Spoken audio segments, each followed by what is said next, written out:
The Cavaliers, a nice come from behind win against the Celtics, world champion Celtics yesterday. Donovan Mitchell talked about what got the comeback done last night against the Celtics.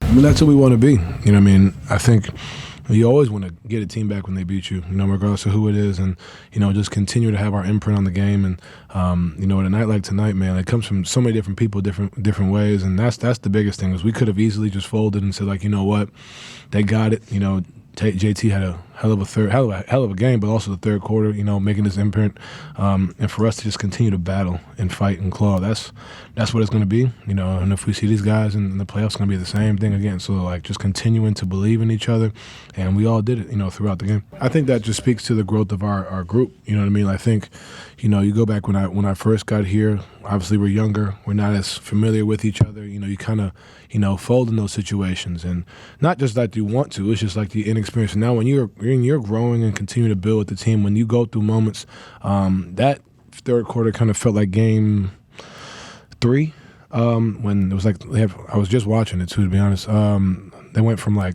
2-point game. We had 48 points, and it was like 71-48 within like 4 minutes. And we didn't respond. They made a run, we didn't respond. So like that, you're just seeing the growth. And that's the biggest thing I feel like is for us, just continuing to build. Like I've been telling you, like if we continue to grow and continue to learn from these different things, that's really what it's about. With that, let's welcome in Ethan Sands, Cavs beat reporter from the Plain Dealer, cleveland.com. Ethan, what stood out to you? They're down 12, 14 points in the third quarter and battled and found a way to win. What stood out about the comeback?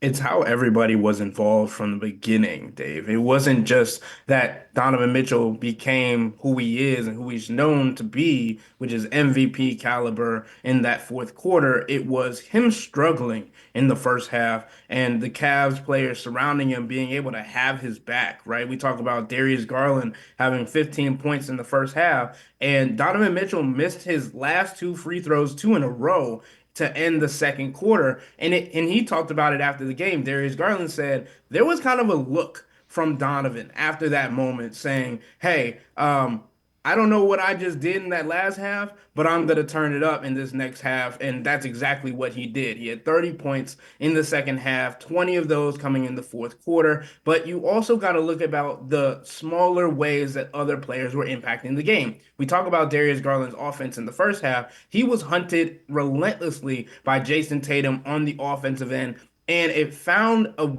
way for Darius to show himself as a defensive player, somebody who was 6'1", getting going up against a 6'8" power forward in the NBA, potential MVP candidate in Jason Tatum, and holding his own. Obviously, he's going to give up some buckets on that end, but being able to wall up and play defense to a high level, those are different things. And then you talk about Isaac Okoro hitting shots, something that he struggled to do in the Boston Celtics series in the playoffs, now showing that he's able to be a roller, be used in different areas on the offensive end, which makes it difficult for defenses, especially the Celtics, to disrespect him, because now you're talking about switches, now you're talking about getting open into the half roll, all these different things. And then Evan Mobley, who struggled in the first 3 quarters of the game, coming back and having 7 points of his own in the fourth quarter to help Donovan Mitchell close that game out.